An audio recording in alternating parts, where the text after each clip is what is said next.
Right about the time M&M's was experimenting with rebranding their product to be, quote, less racist and more inclusive, Hershey decided that they needed to pronoun their candy bar. And that led the guys at Jeremy's Razors to do this. Our friends over at Hershey's, they don't even know what a woman is.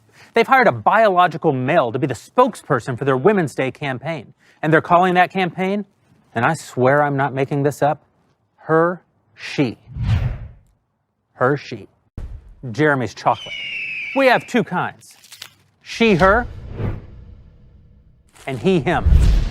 One of them's got nuts. If you need me to tell you which one it is, keep giving your money to Hershey's. Funny, great idea, lousy execution, looks like a grift. Let's get ready to rumble! You can't handle the truth.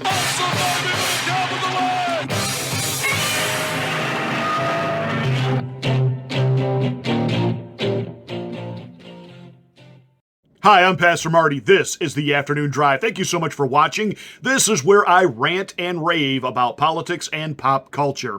Please make sure you're subscribed to the channel. Smack the bell, click the word all to get notification of my rants.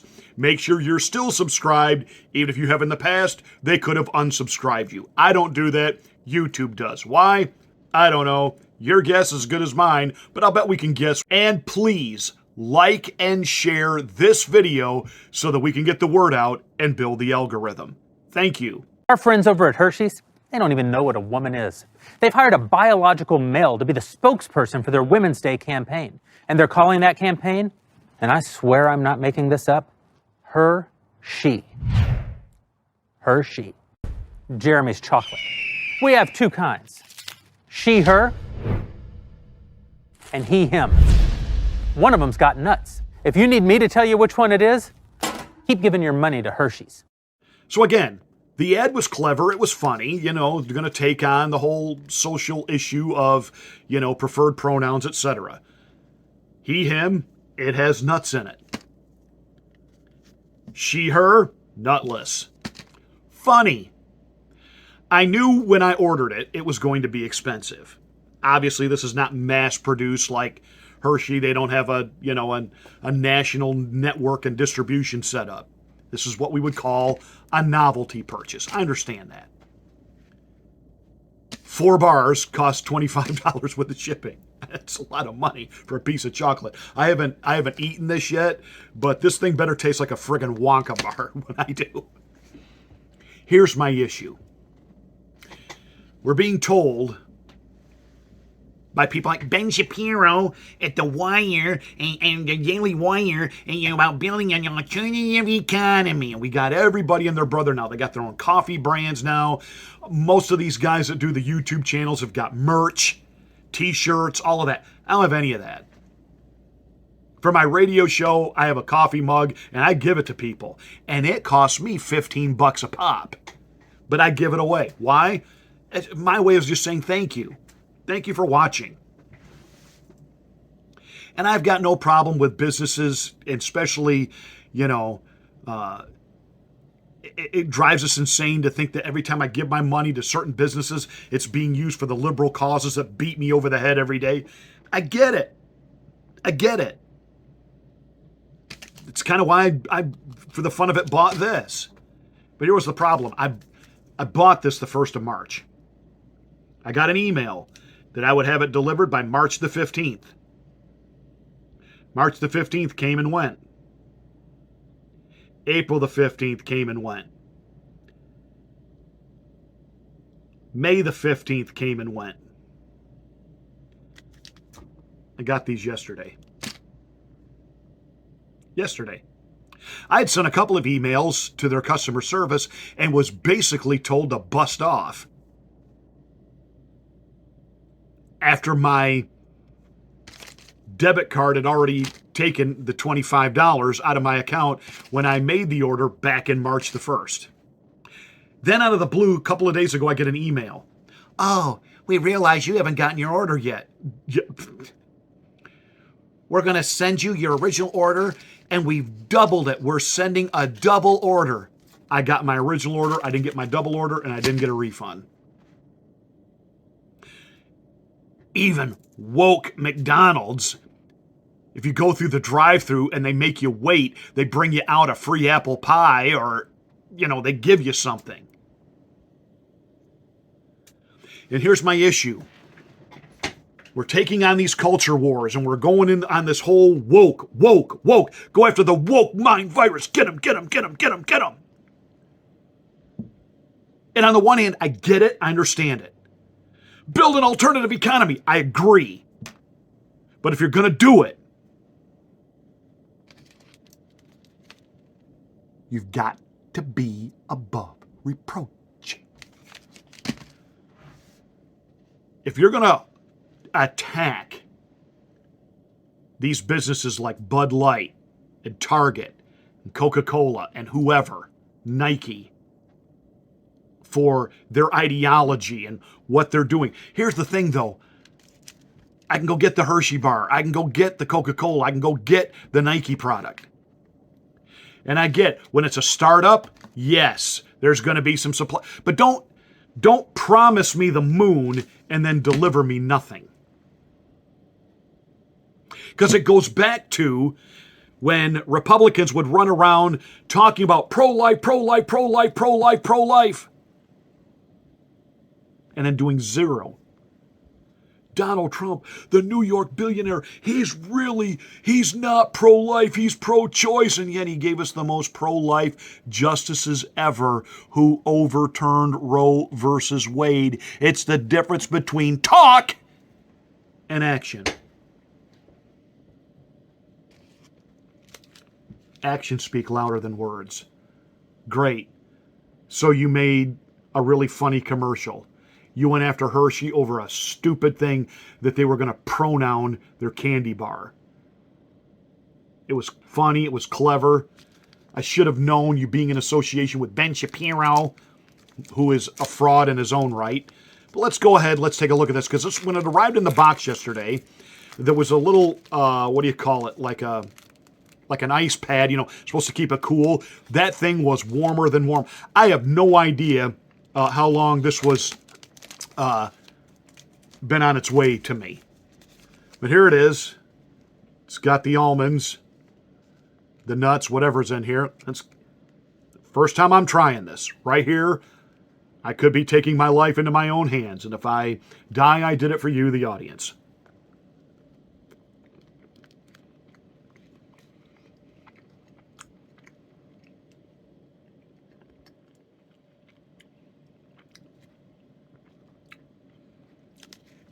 If there weren't nuts in this chocolate has no flavor.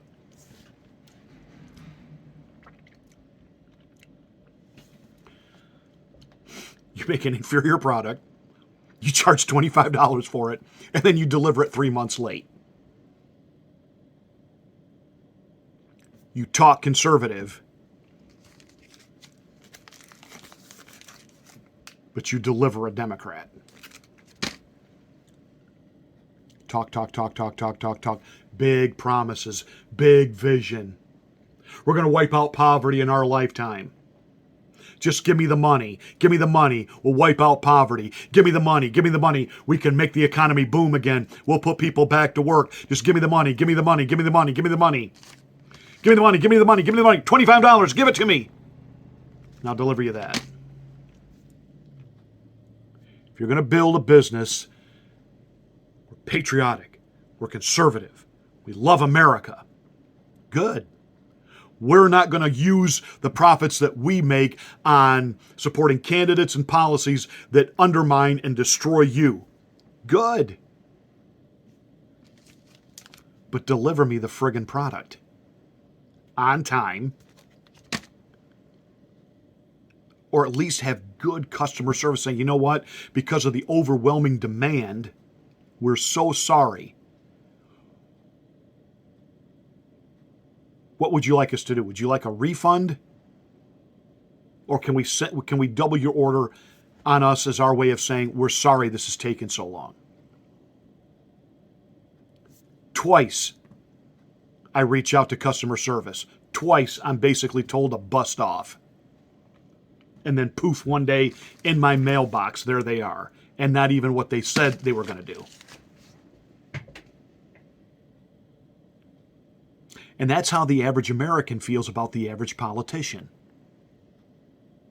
And what Donald Trump is saying, don't talk woke, woke, woke, woke, woke when you can't even define it in a way that people can understand it.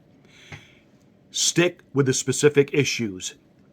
You want to talk about critical race theory? Then fix critical race theory. You want to talk about drag queens shouldn't be in classrooms? Absolutely, they should not be there. Deal with it. Don't just give it a clever label, make a commercial about it, and make it a talking point in your stump speech, Ron. Do something.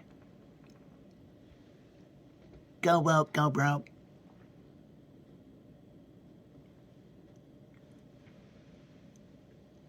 Talking about Target isn't what's brought Target to its knees. It was action. Talking about Bud Light isn't what took it out of being number one. It was action. Action. Ron DeSantis talks a good game on some things. He doesn't really deliver. Donald Trump will deliver. Oh, and by the way, Ron DeSantis he's going to go to the right of Trump? Yeah. That's just not going to happen or work. That is destined to blow up in their face, just like the book ban did in Utah. Donald Trump made a statement about a week ago that, of course, Team DeSantis has tried to pounce on. That Donald Trump is lifting and lurching to the left because he doesn't want to talk about woke anymore. See, he thinks to broaden his possibility for re-election, he's got to go liberal. He's endorsing wokeism. Donald Trump did nothing of the kind. In fact, if you listen to the speeches he's been giving in Iowa, he has basically stated emphatically that he is against things like CRT, taking authority away from parents, and that teachers in the schools think they hold all the authority, and there's no reason that drag queens ought to be going into schools and twerking for kids. He is absolutely on board with the absolute, just out of control corruption and degradation of what's going on in pop culture. His issue is with the word itself, woke. And the reason is, and he's right, no one can actually define it. And when Ron DeSantis defined it, it sounded like an encyclopedia. And it sounded like, okay, now somebody has got to explain Ron DeSantis's definition of the word woke. Because, again, he's talking to the collegiate elite and not the blue-collar, everyday Trump MAGA crowd. So basically what Trump was saying, and you got to give President Trump this. He's got incredible political instincts. When they tried in that CNN town hall to pigeonhole him and get him to commit to a national ban on abortion, he wasn't going to go there. Now, Ron DeSantis wants to be all in on that. And of course, the Democrats and the liberals are salivating, knowing, and I am absolutely 100% pro-life, but the majority of the nation is not. They do believe that there needs to be some form of abortion that's safe and legal. And Donald Trump basically said, look, when I get there, we are going to come up with something that everybody's going to love.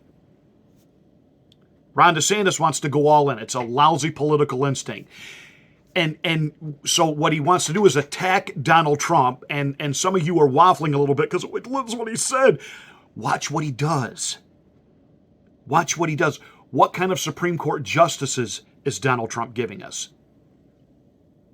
What kind of federal judges did Donald Trump give us? Because that's where this battle is going to be fought.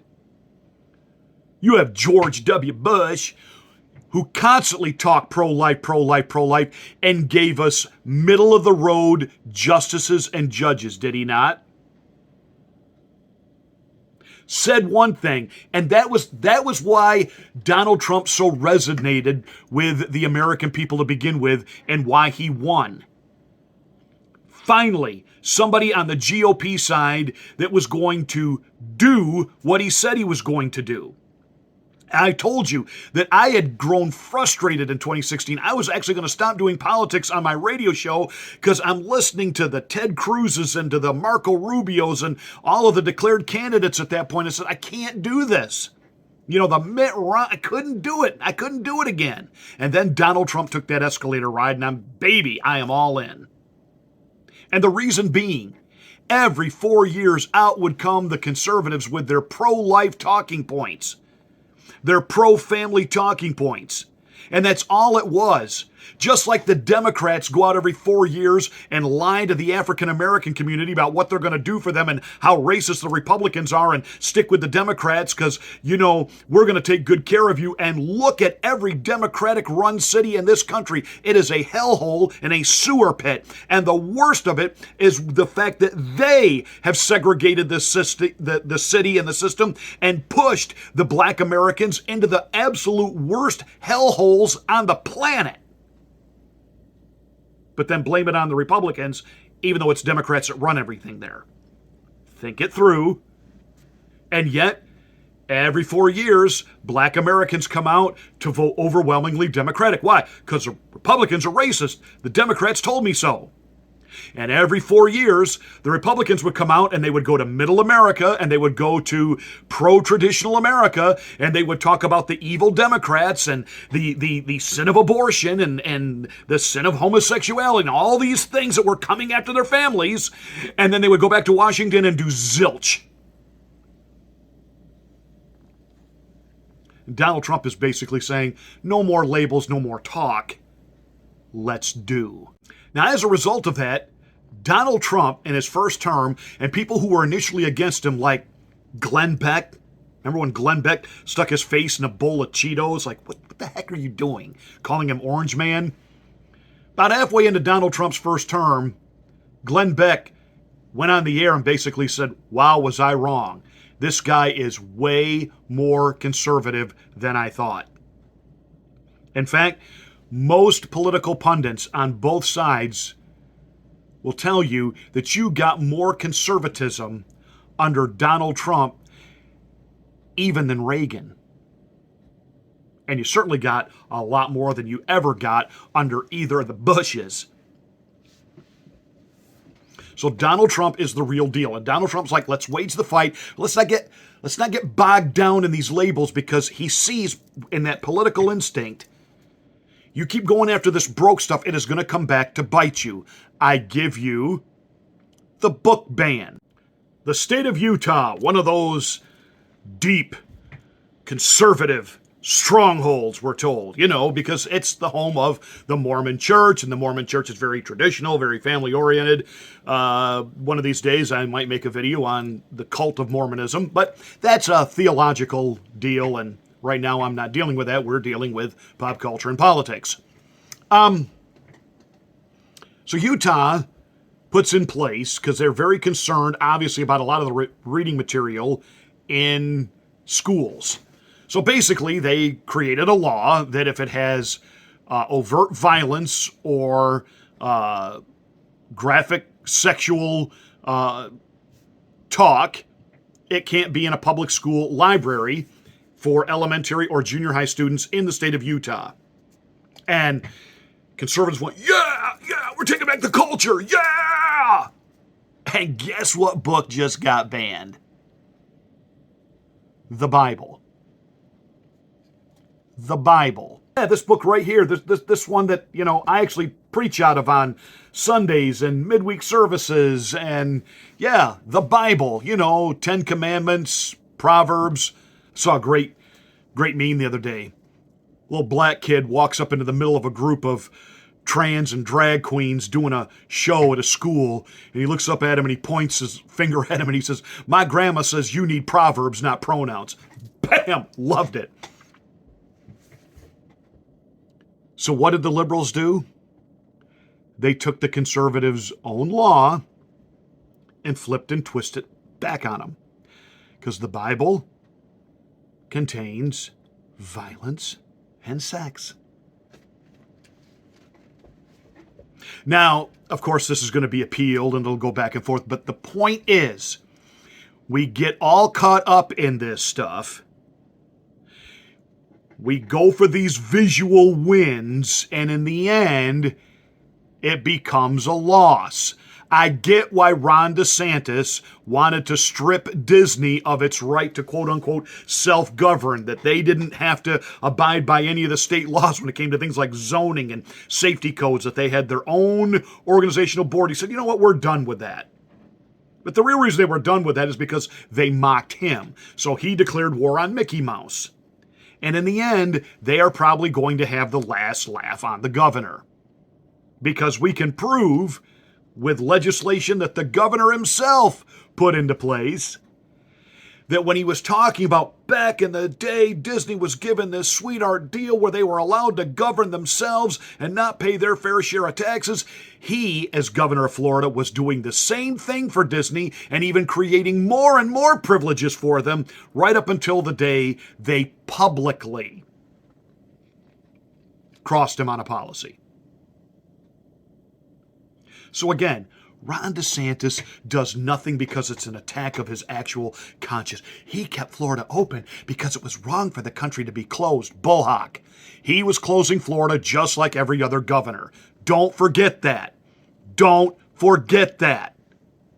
And by the way, now all of a sudden he's Mr. Anti-Vax. Is he? I mean, is he? Did he get the jab? He wants to talk about Donald Trump. Trump's jab. Did you get it, Mr. Governor? And by the way, he likes to run around and say, we didn't mandate it in Florida.